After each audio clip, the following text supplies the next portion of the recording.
नमस्कार।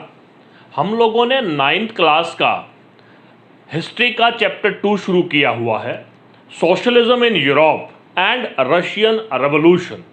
इस चैप्टर से रिलेटेड 2 वीडियोस पहले अपलोड हो चुके हैं। फर्स्ट में इंट्रोडक्टरी पार्ट है और दूसरे में एज ऑफ सोशल चेंज है। आप डिस्क्रिप्शन में जाकर के या ऊपर दिए गए लिंक पर क्लिक करके उसको देख सकते हैं।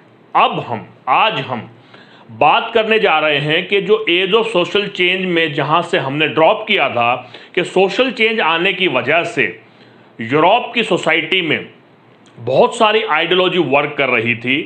पहले हमें जान लेना चाहिए कि आइडियोलॉजी क्या होता है।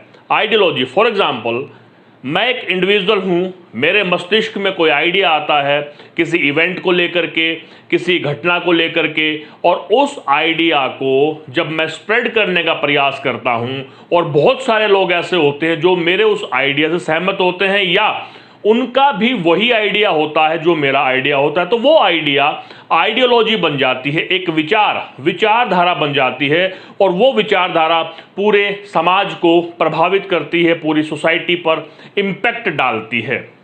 तो हम यहाँ पर रेवोल्यूशन के टाइम पर, रेवोल्यूशन, फ्रेंच रेवोल्यूशन के बाद, रशियन रेवोल्यूशन से पहले जो यूरोप में आइडियोलॉजी कर रही थी, जिसमें लिबरल्स एक आइडियोलॉजी थी, रेडिकल्स एक आइडियोलॉजी थी और एक कंजर्वेटिव एक आइडियोलॉजी थी, वो किस तरह की आइडियोलॉजी थी, वो क्या विचार था, उसके बारे में हम लोग बात करेंगे। देखिए, इस पर प्रकाश डालने से पहले मैं आपको एक बात बता दूं कि आप जो स्टूडेंट हैं, अगर आज मैं आप लोगों को कहूं कि अपने बारे में आप 20 लाइनें, 20 पंक्तियां लिखें तो आप आसानी से लिख पाओगे। आपका नाम क्या है, आपके पेरेंट्स क्या करते हैं, आप किस स्कूल में पढ़ते हैं। कहने का अभिप्राय ये है कि क्योंकि आप लोगों को मालूम है आपके अपने बारे में, तो आप आसानी से वो 20 लाइनें लिख सकते हैं। ठीक उसी तरह से अगर आप लोगों को मालूम होगा कि लिबरलिज्म होता क्या है, लिबरल्स का मतलब क्या है, तो आप उसको आसानी से लिख पाएंगे। तो यहाँ पर आपको इन चीज़ों को समझने की ज़रूरत है। आपके सामने बहुत सारे हजारों सवाल आएंगे, लेकिन आप सभी को क्रैम करेंगे, it will create a problem, क्योंकि हजार सवाल होते हैं, आपको चीज़ों को समझना है। देखिए, लिबरल का क्या मतलब होता है। एक आइडियोलॉजी थी, बहुत सारे लोग थे जो इस बात को मानते थे कि हाँ, सोसाइटी में बदलाव आना चाहिए, जो पहले से सिस्टम चलता आ रहा है वो नहीं होना चाहिए। तो पहली बात क्या हो गई, liberals were the people. Liberalism was the ideology in which a group of people believe that there should be change in society. पहली बात, सोसाइटी में चेंज आने चाहिए, सोसाइटी के कस्टम्स में, कल्चर में, पॉलिटिकल इंस्टीट्यूशंस में, सब में बदलाव आवश्यक हो चुके हैं। तो पहली बात है ये। दूसरा है, इनका विचार था कि जो समाज में, सोसाइटी में जो लोग रहते हैं वो भिन्न भिन्न धर्मों से हैं, तो हर एक रिलीजन को के लिए एक दूसरे के प्रति टॉलरेशन होनी चाहिए। जो गवर्नमेंट है, उस समय की एग्जिस्टिंग गवर्नमेंट है, या वो मोनार्की है, डेमोक्रेसी है, एक ऐसा सिस्टम डेवलप किया जाना चाहिए जहां पर सभी धर्मों के लोग रह सकें। यहाँ हम यूरोप की बात कर रहे हैं, तो यहाँ पर हम क्रिश्चियनिटी की बात करेंगे। क्रिश्चियनिटी की जब हम लोग बात करते हैं तो क्रिश्चियनिटी में 2 सेक्ट्स आते हैं। एक होता है जो चर्च को फॉलो करते हैं, जिनको कैथोलिक्स कहा जाता है। यह भी आप लोगों को जान लेना जरूरी है। कैथोलिक्स और प्रोटेस्टेंट 2 बाइफर्केशन है क्रिश्चियनिटी में।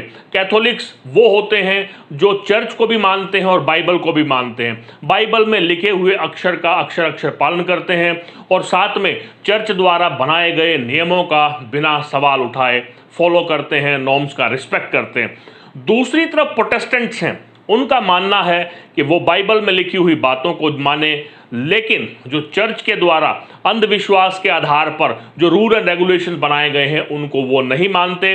लिबरल्स का मानना था कि वो किसी भी धर्म से रिलेटेड है, जो लोग समाज में रहते हैं, वो प्रोटेस्टेंट हैं या कैथोलिक्स हैं या फिर किसी और धर्म के लोग हैं, तो टॉलरेशन ऑफ रिलीजन होना चाहिए।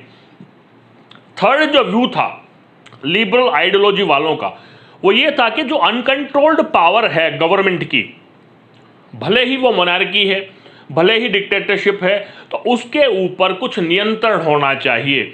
ऐसा नहीं होना चाहिए कि वो अपनी मर्जी से बिना किसी से सलाह लिए कोई डिसीजन ले ले और उसको मानने के लिए पूरा समाज बाध्य हो। जबकि लिबरल्स ये मानते थे कि जो एग्जिस्टिंग गवर्नमेंट है मोनार्की या डेमोक्रेसी, उस पर कंट्रोल होना चाहिए, नियंत्रण होना चाहिए। तीसरा व्यू था। फोर्थ व्यू था जो इंडिविजुअल्स के राइट हैं, जो समाज में सिटीजन रहते हैं, जो देश के नागरिक हैं, उनको भी कुछ डेमोक्रेटिक राइट्स दिए जाने चाहिए और उन डेमोक्रेटिक राइट्स का एक्सप्लॉयटेशन एग्जिस्टिंग गवर्नमेंट के द्वारा नहीं किया जाना चाहिए। चौथी आइडियोलॉजी, उन्होंने कहा कि जो लॉ बनाया जाए, कॉन्स्टिट्यूशन बनाया जाए, वो कॉन्स्टिट्यूशन की जो इंटरप्रिटेशन है वो वेल ट्रेंड जुडिशरी द्वारा करवाई जाए। ये नहीं कि राजा या जो उस समय की प्रचलित सरकार है वो अपनी मर्जी से कानून की व्याख्या करे, अपने हिसाब से कानून को तोड़ मरोड़ दे। नहीं, लिबरल्स का ये मानना था कि कानून सबके लिए एक होना चाहिए और उसकी जो व्याख्या है, जो इंटरप्रिटेशन है, जो well trained, well educated, well versed in law जो जुडिशरी है उसके द्वारा किया जाना चाहिए। They were not Democrats.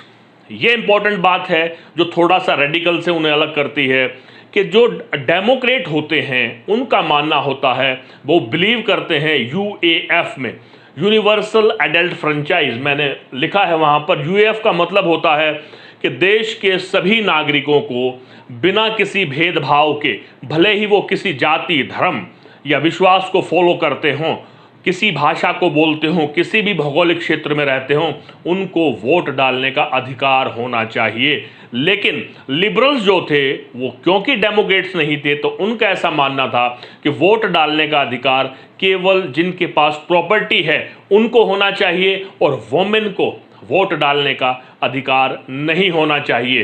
तो अब आपके सामने जब भी कोई सवाल आएगा, what do you mean by liberal या explain the ideology of liberals, तो आप ये 5-6 पॉइंट लिख लेंगे। They believe in the change of society, they believe in toleration of all religion, oppose uncontrolled power, safeguard individual right against government, subject of law should be interpreted by the well-versed judiciary, and they were not Democrats. दूसरी ideology के बारे में हम लोग move करते हैं। मुझे पूरी उम्मीद है अगर ये सवाल आपके सामने आएगा तो इसका आप जवाब दे पाएंगे। रेडिकल्स के बारे में जब हम बात करते हैं तो रेडिकल्स, देखिए, सोसाइटी में दो तरह की विचारधाराएं थी। एक विचारधारा थी जो कंप्लीट चेंज चाहते थे सोसाइटी के स्ट्रक्चर में, पॉलिटिकल स्ट्रक्चर में, इकोनॉमिक आउटफिट में, सभी में बदलाव चाहते थे। लेकिन दूसरी तरफ कुछ लोग ऐसे थे जो बदलाव नहीं चाहते थे या जो ट्रांसफॉर्मेशन ऑफ सोसाइटी है उसको धीरे धीरे करना चाहते थे, ग्रेजुअली करना चाहते थे। तो ये लिबरल्स और रेडिकल्स दोनों ही सोशल सोसाइटी को चेंज करना चाहते थे, सोशल नॉर्म्स को चेंज करना चाहते थे।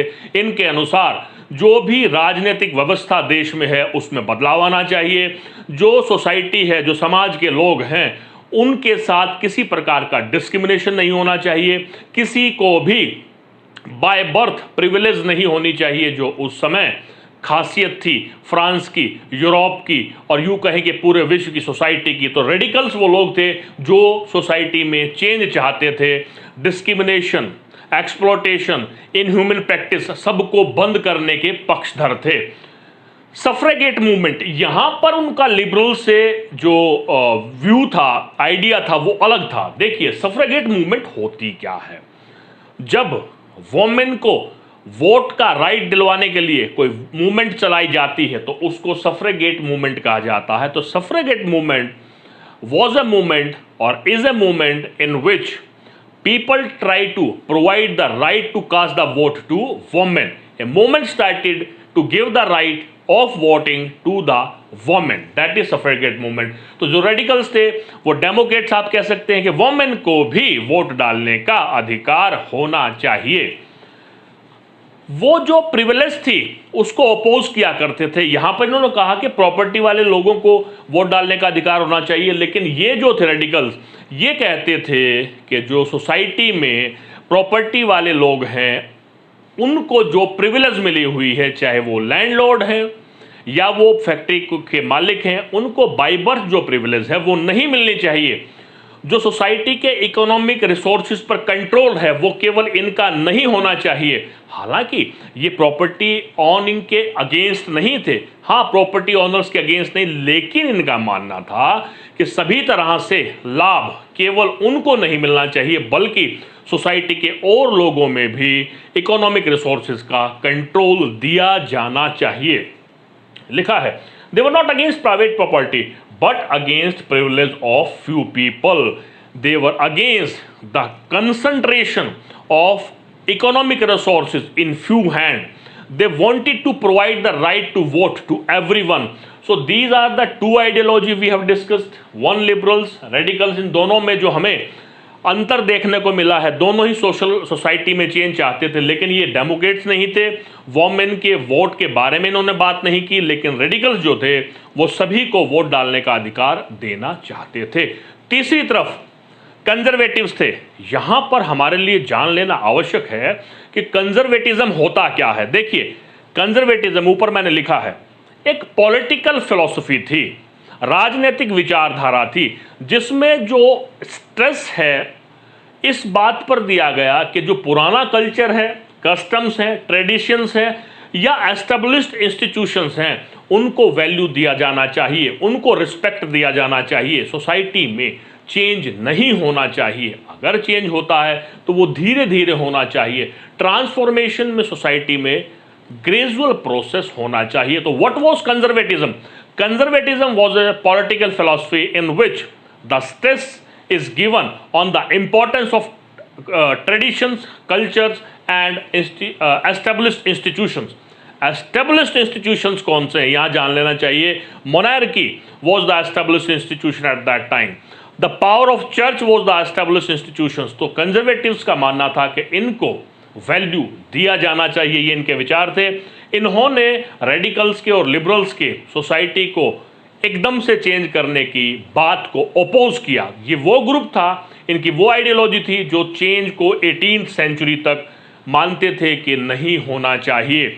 लेकिन जब उन्होंने बदलाव देखा, खास करके फ्रांस में जब नेपोलियन बोनापार्ट्स ने बहुत सारे चेंजेस सोसाइटी में किए, मॉडर्न उन्होंने आर्मी को फॉर्म किया, इकोनॉमिक चेंजेस किए, सोसाइटी में और बहुत सारे चेंज किए, लोगों को सबके लिए बराबर किया गया, बाय बर्थ जो प्रिविलेज थी उनको हटाया गया। ये चेंज होने के बाद कंजर्वेटिव्स ने भी ये रियलाइज किया अब चेंज इनएविटेबल है, चेंज होगा। इसलिए 19th सेंचुरी में they started to believe that yes, transformation in society is very much necessary, it is inevitable, this is a natural process. Now the time has come for the sake of the nation, for the development of the nation, the changes should take place but gradually, and it is our responsibility to give the respect to the culture of the country, traditions, customs and values of the country. तो ये आपका है।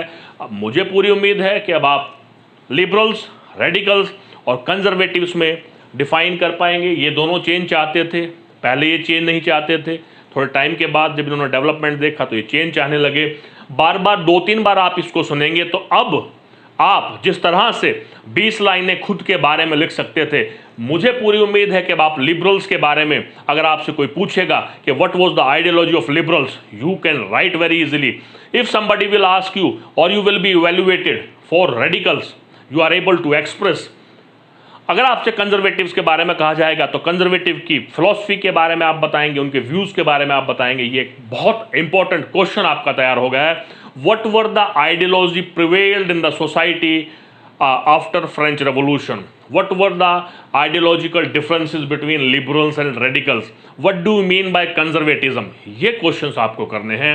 इस lecture को हम यहीं तक सीमित रखेंगे, मिलेंगे, आगे प्रोसीड करेंगे चैप्टर में, जो चैप्टर का नाम है सोशलिज्म इन यूरोप। अगले चैप्टर में हम लोग इंडस्ट्रियल सोसाइटी के बारे में बात करेंगे, क्योंकि इंडस्ट्रियल सोसाइटी के ही एस्टेब्लिश होने के बाद समाज में चेंजेस आना शुरू हुए थे। तो इस लेक्चर को हम यही स्टॉप करते हैं। Thanks a lot, thank you, नमस्कार, जय हिंद, जय भारत।